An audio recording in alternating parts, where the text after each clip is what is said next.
बिस्मिल्लाहिर्रहमानिर्रहीम, अस्सलाम वालेकुम। आप देख रहे हैं स्पोर्ट्स फ्लिक्स पीएसएल स्पेशल और मैं हूं हमजा शफीक। तो जनाब, पीएसएल सीज़न 8 के 12 मैचेस कंप्लीट हो चुके हैं और कल के मैच में इस्लामाबाद का मुकाबला हुआ पेशावर ज़ल्मी का के साथ। और इस्लामाबाद ने हमेशा की तरह जैसे बाकी टीम्स कर रही हैं, पहले टॉस जीतकर बॉलिंग का फैसला किया और पेशावर ज़ल्मी को उन्होंने बैटिंग की दावत दी है। तो पेशावर ज़ल्मी ने 156 रन बनाए, जिसमें बाबर आजम के सिवा या मोहम्मद आरिस के अलावा कोई भी बैटर जो है वो खातिर खा कारकर्दगी का मुजाहरा नहीं कर सका।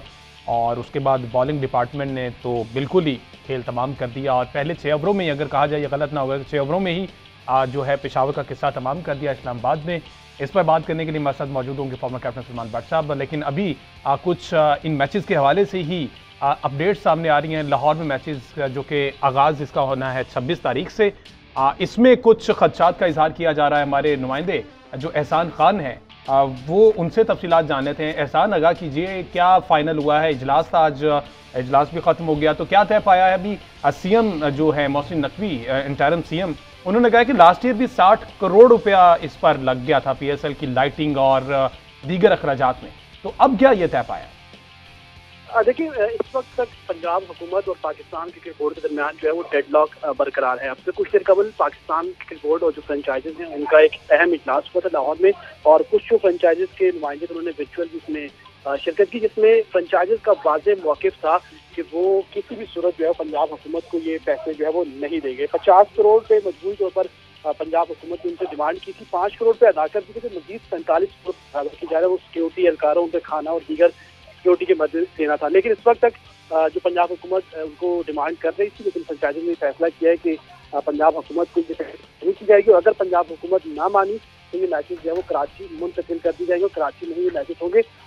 हत्ता के इजलास में जो पीएसएल की फ्रेंचाइजी के नुमाइंदे उन्होंने ये भी कहा कि अगर पाकिस्तान से बाहर भी मैच करवाने पड़ते हैं तो आप करवा दें, लेकिन हम पंजाब हुकूमत को पैसे नहीं देंगे। माजी में अगर हम जाएँ तो पंजाब हुकूमत जो है वो पाकिस्तान क्रिकेट बोर्ड से जो पेमेंट है वो नहीं लेती रही। सिंध हुकूमत हर दफ़ा जो है वो पाकिस्तान क्रिकेट बोर्ड को फैसिलिटेट करता रहा है। तो यही इसी बुनियाद के ऊपर पाकिस्तान क्रिकेट बोर्ड ने पंजाब हुकूमत से रब्ता भी किया था। उन्हें कहा था कि वो ये पेमेंट नहीं कर सकते क्योंकि रकम बहुत ज़्यादा है, लेकिन पंजाब हुकूमत नहीं मानी। तो अब ये इत्तला आ रही कि पंजाब हुकूमत का जो एक वफ्द है वो अब से कुछ देर के बाद जो है कराची स्टेडियम पहुँच रहा है। वहाँ पर जाके वो जो सब पीसीबी के कर्जा हैं नितिन सेठी, उनसे मुलाकात करेंगे और उसके बाद हतमी तौर पर कुछ फैसला होगा कि आया ये मैचेस जो है मुंतकिल करने हैं, ये नहीं करने, चंद मैचेस करने, या फिर अगर पंजाब हुकूमत अपने मौके से पीछे हट जाती है तो यकीनी तौर पर ये मैचेस शेड्यूल के मुताबिक हो गए। अगर पंजाब हुकूमत अपने मौके के ऊपर डटी रहती है तो फिर मैचेस जो है मुलतवी हो सकते हैं। तो कल कोई वक्त दिया गया है? अभी मेरे ख्याल पेशावर ज़ल्मी की टीम तो लाहौर पहुंच चुकी है, दीगर कौन सी टीमों ने आज ही के रोज में ट्रैवल करना था लाहौर की जानिब? देखिए, पेशावर ज़ल्मी की टीम भी वहाँ पहुँच चुकी है। उसके अलावा लाहौर की टीम पहले ही 2 रोज़ कबल ही वहाँ पर पहुँच चुकी थी। उसके अलावा मुल्तान और कराची की टीम आपको पता है कराची में मौजूद है क्योंकि संडे को उनका यहाँ पर मैच है। उसके अलावा कोयटा और इस्लामाबाद का जो वो आज मैच जो है वो मैनचेस्टर सिटी कराची में खेला जाना है। तो 4 टीमें यहाँ पर है, 2 टीमें वहाँ पर पहुँच चुकी हैं। लेकिन ये टीम तौर पर जो पीएसएल फ्रेंचाइजीज हैं उन्होंने वाज़ेह तौर पर ये मौके अपनाया कि अगर टीमों को वहाँ से वापस बुलाना पड़ता भी तो वो बुला लेंगे और ये पैसे जो है वो नहीं दी जाएंगे, क्योंकि पीएसएल का जो रेवेन्यू शेयरिंग है उसमें मोस्टली जो है वो जो फ्रेंचाइजीज है उन्हीं को जाते हैं। तो पाकिस्तान क्रिकेट बोर्ड ने कहा था कि अगर ये पैसे दिए गए तो वो जो पीएसएल फ्रेंचाइजीज जो रेवेन्यू होगा, जिनका प्रॉफिट होगा, उसमें से दिए जाएंगे। इसके ऊपर जो फ्रेंचाइजीज जो अच्छा एहसान, ये बात भी जरा कंफर्म कर दें कि अगर लाहौर के साथ मामला तय नहीं पाते तो क्या सारे मैचेस कराची में ही होंगे, सिर्फ कराची में होंगे, या फिर वही ये जो 2 वेन्यूज हैं मुल्तान को भी कंसीडर किया जाएगा? देखिए, मुल्तान भी पंजाब गवर्नमेंट के अंडर ही है, उसके अलावा रावलपिंडी की भी वही मामला है और लाहौर के भी। तो तीनों जो वेन्यूज है पंजाब गवर्नमेंट के अंडर ही आते हैं, तो वहाँ पर फिर इम्कानात कम से कम हो जाएंगे। अगर मैचेस होंगे तो यकीन तौर पर कराची में होगा। कराची में डबल हेडर करवाना, मैचेस बार बार जो है यहाँ पर करवाना, यकीन तौर पर एक बहुत मुश्किल टास्क होगा पाकिस्तान क्रिकेट बोर्ड के लिए। पाकिस्तान क्रिकेट बोर्ड को भी पता है कि यहाँ पर आपको पता है फिर जो टीमें हैं उनकी यहाँ पर होटल में बुकिंग करवानी है, सिक्योरिटी मामलात हैं, फिर स्टेडियम के अंदर बहुत से मामलात हैं जिन्हें देखना पड़ेगा पीसीबी को। तो ये काफ़ी अब मुश्किल दिखाई दे रहा है। एहसान खान हमें तफसीलात से आगाह कर रहे थे। बहुत शुक्रिया एहसान भट्ट साहब। क्या देख रहे हैं, ये वो चीज़ें होती हैं जो मेरा ख्याल किसी भी इतने बड़े इवेंट से पहले ये सारी चीज़ें तय करने वाली होती, जो कि अब एट द 11th आवर जो पीसीबी मैनेजमेंट है वो पंजाब गवर्नमेंट के साथ निगोशिएट कर रही है कि शायद पंजाब गवर्नमेंट मान जाए। Other than that Karachi he venue एक बच जाएगा, क्योंकि मुल्तान भी एहसान कह रहे हैं कि पंजाब गवर्नमेंट के अंडर आता है, बाकी जो 3 वेन्यूज़ हैं वो एक्सक्लूड हो जाएंगे और सिर्फ कराची रह जाएगा। देखिए अनफॉर्चुनेटली इससे लगता है कि जैसे कोई प्लान था ही नहीं। यानी कि जब आपने ये तय किया, ये शेड्यूल जारी किया, आपने टिकट्स बेचे, आपने लोगों को एक वो दे दिया, एक प्रोग्राम पूरा उनके आगे रख दिया कि यहाँ मैच है, यहाँ मैच है, लोगों ने अपनी प्लानिंग कर ली, तो आज आप अचानक आपस में मशवरा करके आपको लगा कि अब नहीं हो सकता, तो जिन लोगों ने पैसे खर्चे हैं, ठीक है, अगर आप उनको रिफंड भी कर देंगे, तो अगर आज वो लेट से कराची जाना चाहें फ्लाइट लेके मैच देखने, तो जो उनका एक्सपेंडिचर ज़्यादा होगा, जो एंड टाइम पे फ्लाइट्स लास्ट मोमेंट पे ले तो वो एक्सपेंसिव होती है। यानी कि आखिर पे अगर मुश्किलात होती हैं ना, तो वो सिर्फ जनरल पब्लिक के लिए। बिल्कुल। एंड दिस शोज यू कि कोई प्लान पहले से तयशुदा चीज़ें नहीं थी। अचानक तो नहीं ना ये हिसाब लग गया आज के जी इतने पैसों में ये होगा, ये पहले भी हुआ है, तो अब इतना डिले क्यों हुई ये चीज़ें? असल तो क्वेश्चन है ये पूछने वाला, कौन से वो लोग हैं जो रिस्पॉन्सिबल हैं कि इस मोमेंट पे चलते हुए पीएसएल में पता चल रहा है कि जी ये जो अब जो मैच 2 से 3 दिन बाद शुरू होने हैं वो कहीं और ये बड़ा मुश्किल हो जाएगा, क्योंकि एहसान कह रहे थे कि फिर डबल हेडर्स करवाना पड़ेंगे कराची में सारी चीज़ें एडजस्ट करने के लिए, तो पीसीबी के लिए मैनेज करना ये बहरहाल मुश्किल तो होगा। देखिए अगर ये मुश्किल है तो इसे किसने इस स्टेज तक कौन लेकर गया है इसको? वी डोंट नो के मामला पीसीबी की तरफ से तब्दील हुए हैं या पंजाब गवर्नमेंट की तरफ से तब्दील हुए हैं, हमें नहीं इल्म। जो खबर आ रही है वो ये शो करती है कि कोऑर्डिनेशन का फुकदान है, कम्युनिकेशन का फुकदान है, और चीज़ें क्या तय पाई थी पहले या नहीं, या लास्ट मोमेंट पे कहा कि जी कर लेंगे, हो जाएगा, मिल लांगे, करा लांगे उस तरह की जिस तरह का होता है हमारे यहाँ पर। अनफॉर्चुनेटली इंटरनेशनल इवेंट है, आप उसको इतना बोस्ट करते हैं दुनिया में कि जी ये देखें हमारा मार्की इवेंट है, आप अपने आप को नंबर 2 दुनिया में कहते हैं कि जी आईपीएल के बाद हम सबसे बड़ी लीग हैं। तो मैनेजमेंट जो आपकी है वो यहाँ पर एक्सपोज हो गई है बुरी तरह का भी टाइम टेबल होता है, वो क्लासेस का बच्चे जाते हैं, उन्हें पता होता है किधर किधर इस हफ्ते में कौन सी क्लास होनी है। यहाँ पे इतना बड़ा इवेंट हो रहा है और अचानक अब आपको जी इतना खर्चा कौन करेगा? इस पर तो कल मजीद वाज़ेह हो जाएगा। एक दिन का टाइम दिया है पीसीबी ने पंजाब गवर्नमेंट को कि इस पर फैसला करके बता दें, नहीं तो फिर कराची ही ये मैचेस शिफ्ट हो जाएंगे। कल के मैच की बात अगर की जाए, स्कोर कार्ड पर अगर हम नज़र डाल लें तो पेशावर वर्सेस इस्लामाबाद ये मैच था। इस्लामाबाद ने पहले टॉस जीतकर पेशावर को बैटिंग की दावत दी और जिसमें पेशावर की टीम को बड़ा टोटल सेट करने में कामयाब नहीं। 156 पर 8 खिलाड़ी आउट हो गए, बाबर आजम 76 और मोहम्मद हारिस ने 40 रन की इनिंग्स के लिए। और इस्लामाबाद ने तो जनाब गुरबाज जो है जिन्होंने रिसेंटली ज्वाइन किया इस्लामाबाद को, उन्होंने तो आते ही जनाब मैच मेरा ख्याल पहले 6 ओवर में ही उन्होंने ख़त्म कर दिया। तो उसके बाद रईस कसर जो है वो वैंदर दोसन ने पूरी कर दी, 42 रन की इनिंग्स उन्होंने खेली। और बॉलिंग डिपार्टमेंट में भी पेशावर ज़ल्मी को खातिर खा कारकर्दगी नहीं दिखा सका। तो जो मैन ऑफ द मैच है वो हसन अली जनाब बड़े अरसे के बाद उन्होंने कम बैक किया है और आते ही 35 रन देकर 3 खिलाड़ियों को आउट किया और 4 ओवर्स में उन्होंने ये मार्का जो है सर अंजाम दिया है और एक लंबे गैप के बाद वो मैन ऑफ द मैच बने हैं। तो ये भी उनके लिए एक बड़ी अचीवमेंट होगी, एक बैट पैच के बाद कम बैक करना। तो सलमान भट्ट साहब, स्टार्ट से ही अगर बात कर ली जाए, टॉस जीतने के बाद सारी टीम जो है वो बॉलिंग का ही फैसला कर रही हैं। कुछ मौसम है और कुछ बाकी दीगर जो चीज़ें हैं। पेशावर 156, साइम अयूब को किसी की नज़र लग गई है क्योंकि स्टार्ट अच्छा मिल गया था मोहम्मद हारिस और बाबर आजम की सूरत में।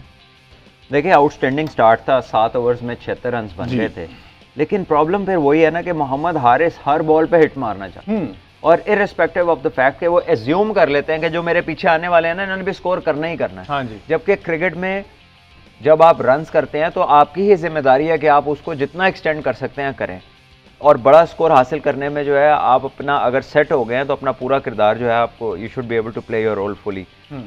ठीक है, आपकी मॉडर्न थिंकिंग है यार मैंने अपना थोड़ा सा कर लिया, अब दूसरे का रोल है वो करे, लेकिन फिर ऐसा भी होता है कि स्कोर कार्ड देख के ऐसा लग रहा है कि जैसे कोई इमरजेंसी का नंबर है 3 1 0 6 11 8 7, यानी कि कोई हॉटलाइन की डायलिंग लग रही है। ये बैट्समैनों के स्कोर तो ये नहीं होने चाहिए। तो unfortunately I think understanding of the game is different. मैं ये नहीं कहूँगा कि नहीं है, लेकिन इनके कोई अलहदा अंडरस्टैंडिंग, और वो ये है कि जी कि हमने अपना काम कर लिया, बाकी आके अपना काम करें। जबकि क्रिकेट का मैच जो बड़ी टीमें हैं, सक्सेसफुल टीम्स हैं, वो ऐसे नहीं चलती। हमने देखा 3 से 4 प्लेयरों वाली टीमों ने भी दुनिया में बहुत सारे मैचेस जीते हैं। वर्ल्ड कप सेमीफाइनल श्रीलंका खेलती रही है, संगाकारा, दिलशान जयवर्धना के ऊपर 3 लोगों के ऊपर 2 वर्ल्ड कप के फाइनल खेले, लेकिन ज़ल्मी में एक तो बैटिंग उस तरह की है कि जो शॉट इन्होंने मारे, चले हारिस तो आउट हो गया 40 करके, कैडमोर ने क्या शॉट मारा क्रॉस पिच में से, फिर 2 बॉलों बाद पावेल ने क्या शॉट मारा, एक मैच के मेहमान थे उसके बाद कोई।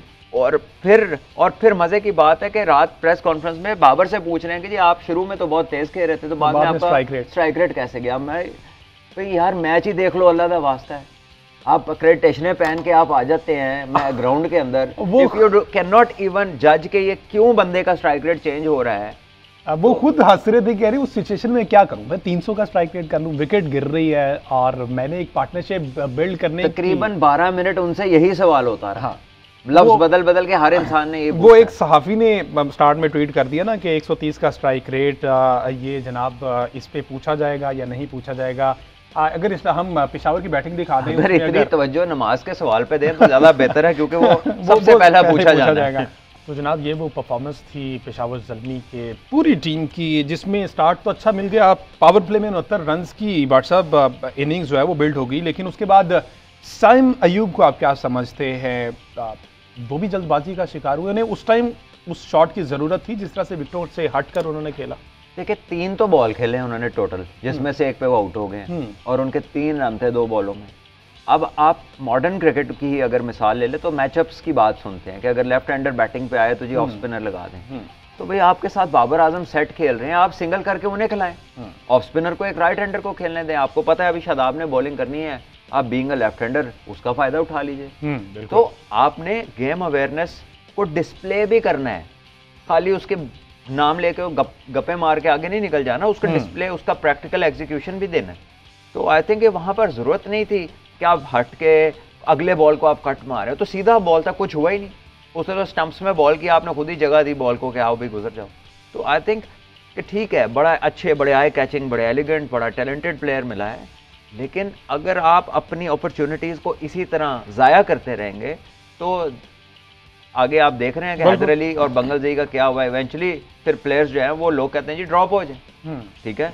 तो I think such early in his career I think he needs to take responsible steps, जहाँ पर आपको पूरा मौका है, अच्छा स्टार्ट मिला है, आपके साथ सेट कैप्टन खेल रहा है, आप कैप्टन को खिलाएं, कोई अपना 10-15 करें, बीच में आप तो नेचुरल स्ट्रोक प्लेयर हैं, आप मारेंगे हर एक को, लेकिन आई थिंक थोड़ी ज़रूरत से ज़्यादा जल्दी हमें देखने में मिल रही है यंगस्टर्स के अंदर। बैटिंग में तो फ्लॉप हुए ही हैं, बॉलिंग में भी कोई खातिर खा कारकर्दगी नहीं आई सामने, क्योंकि किसी भी बॉलर ने उस तरह से परफॉर्म नहीं किया।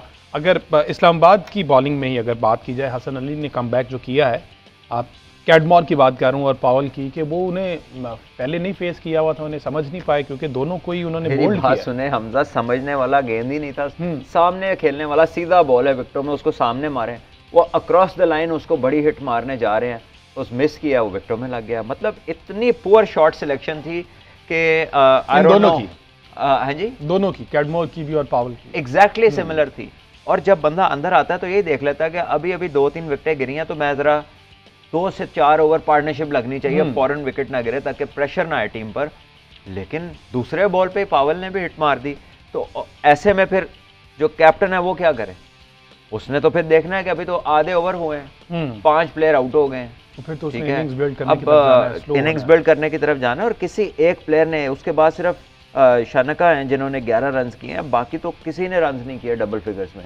और शनका भी ऑलरेडी इन कंडीशंस में खेल चुके हैं, उसके बावजूद मेरा ख्याल को उस तरह से ये तमाम लोग इन्हीं कंडीशंस में खेलते हैं, दुनिया की हर लीग खेलते हैं। अभी ये सारे यूएई से खेल के आ रहे हैं, बिल्कुल, तो यूएई की कंडीशन तो इससे भी स्पिन फ्रेंडली होती है। और यहाँ पर तो हसन अली से आउट हुए हैं, कोई स्पिन तो हुआ ही नहीं, बॉल ड्यू इतनी ज्यादा थी, चंद बॉल स्पिन हुए हैं, तो हसन अली की बॉल पे आउट हुए हैं, जो पहले शुरू में उन्हें काफ़ी रन हुए और उसके बाद अचानक उन्होंने एक विकेट ली, फिर दूसरी, फिर जिमी निशम को बाउंसर किया, वो भी कॉट बिहाइंड हो गए। सो आई थिंक हसन अली को क्रेडिट जाता है, उसमें स्टंप्स में बॉलिंग की है, अगर बैट्समैन ने गलत शॉट खेलने की कोशिश किया तो एज अ रिजल्ट उसको विकेट मिली है। So I think credit to Hasan Ali कि he put it right in the areas जहाँ पर obviously you miss I hit, कि अगर बॉल मिस हो रही है या पैडों में लगे या विकेटों में, तो आई थिंक उसकी डायरेक्शन बहुत अच्छी थी। लेकिन जो ज़ल्मी की शॉट सिलेक्शन थी उसका कोई एक्सक्यूज़ नहीं है, और यही वो चीज़ है जो फ्रेंचाइज क्रिकेट की क्वालिटी का आपको बताती है कि ये इंटरनेशनल से कितनी दूर है, क्योंकि वहाँ पर आप जवाबदेह हैं और यहाँ पर तो लगता है कि कोई मसला ही नहीं है। ठीक है जी, रुमान रईस का बड़ा अच्छा इस्तेमाल कर रहे हैं और वो जो है 4 ओवर्स में 30 रन और 1 विकेट, हर मैच में उनका जो कंट्रीब्यूशन है वो नजर आ रहा है, चाहे विकेट्स की सूरत में। इंटेलिजेंट बॉलर है बिल्कुल, Rumman Raees is intelligent bowler, is not fast but he is smart, और वो राइट एरियाज में बैट्समैन के साथ माइंड गेम्स करते हैं, उनके बॉल स्विंग भी होता है नया, फिर वो चेंज ऑफ पेस है, यॉर्कर बड़ा अच्छा करते हैं, अपनी ही बॉल्स टू हिज प्लान्स, जो फील्ड और प्लानिंग दी जाती है वो उसी लाइन लेंथ पे बॉलिंग करते हैं। तो I think he keeps things simple और जहानत के साथ बॉलिंग करते हैं, और जो लोग नहीं करते वो फिर उनको मार पड़ती है, जैसे पड़ी है इसमें प्लेयर्स को। मुबश्शिर खान इनका नाम है, ये पहले तो मेरा ख्याल उस तरह से नजर नहीं आए एज बॉलर, एक ओवर ही किया है, 5 रन 1 विकेट मिल गई उन्हें। सैम अयूब का अल्लाह भला करे कि जिसने खुद जगह दी है कि चल मुबश्शिर यार तू शायद कोई 2-4 होंगे, चल तू 1 विकेट ले ले, खुश हो जा, लेकिन उसमें कोई ऐसी बात नहीं थी कि आप हटें, आपके 80 रन बोर्ड पे लगे हैं, 8 ओवर्स हुए हैं, आप अपनी विकेटें खुद गंवा रहे हैं। और इस्लामाबाद यूनाइटेड एक ऐसी टीम है जिसके खिलाफ खेलने वाली हर टीम अगर वो 170 से नीचे स्कोर करेगी तो उसका चांस बहुत कम है जीतने का, क्योंकि वो टीम बैटिंग हैवी है। अभी तो आसिफ अली ने 29 रन किए हैं, वेंडर डूसन हर मैच में रन कर रहे हैं। बहरहाल जी, कल तो मुनरो नहीं चले। गौर तलब बात यह है कि इस्लामाबाद यूनाइटेड ने पावर प्ले को यूटिलाइज करने में टॉप पे है, 97, 81 और कल 80 रन पावर प्ले में बने इस्लामाबाद यूनाइटेड की जानिब से। और रहमानुल्लाह गुरबाज ने कल ही ज्वाइन किया, परसों ज्वाइन किया, कल पहला मैच था PSL का उनका, और आते ही जनाब 62 रन, वो भी 31 गेंदों पर। उनका करियर स्ट्राइक रेट भी 180-75 का है, 175 या 80 का है, और आई थिंक वो बहुत जो है कह लीजिए कि एक्सेप्शनल हिटर हैं, कंप्लीट कह लो कि वो जो है ना एक पेस के साथ खेलता है। देयर इज नोवेयर के जहाँ पर आपको लगे कि बॉब डाउन हो गया या फंस गया है, तो the only way is to get him out, या आप उन्हें आउट कर लेंगे या वो खुद आउट हो जाएंगे, स्लो नहीं होते वो। और यहाँ पर जो आपने देखा कि जो बॉलिंग थी ज़ल्मी की, वो 1-2 बॉल अच्छे किए हैं, उसके बाद एक बॉल बाउंसर करके छक्का खा लिया, फिर 1-2 बॉल जगह पे किए हैं, फिर एक। तो आई थिंक इस लोअर टोटल के साथ तो आपको पेशेंस के साथ राइट एरियाज में बॉलिंग करनी। लेकिन अगर आप कहेंगे जी मैं अब इसको जरा डरा दूं, तो इतना तो ज़ल्मी में कोई तेज नहीं है कि वो किसी को बाउंसर करे और आगे से बंदा हिल जाए। इस्लामाबाद की अगर हम बैटिंग दिखा सकें कि किस तरह से पहले 6 ओवरों में उन्होंने 80 रन जड़ दिए, और गुरबाज की बैटिंग भी इसी बहाने हम देख लेंगे, और इसके साथ साथ वेंदर दुसन ने भी 42 रन की क्या शानदार इनिंग्स खेली। इस्लामाबाद की बैटिंग अगर देखें जनाब, ये इनिंग्स देख के तो लग रहा था कि किसी भी बॉलर को माफ़ी नहीं दी गई। ओपनिंग की भी बात की जाए, उसके बाद मिडल ऑर्डर और रही सही कसर आके आसिफ अली ने पूरी कर दी, 13 गेंदों पर 29 रन बनाए। आप स्टार्ट ही इस तरह से जा रहा था, तो फिर आगे तो कुछ समझ, मेरा ख्याल के पहले 6 ओवरों में ही मैच वन साइडेड हो गया। बिल्कुल, और उसके बाद तो फिर रन बॉल पे बात आ जाती है। जिस तरह की इनिंग रहमानुल्लाह गुरबाज ने खेली, 31 बॉल्स में उसने 62 किए, 200 प्लस का स्ट्राइक रेट था। पहले 8.2 ओवर्स में 98 रन थे, तो बाकी तो 12 ओवर्स में 56 या 11 ओवर्स में रह गए, लेस देन रन बॉल। तो फिर प्रेशर कहाँ से आना था?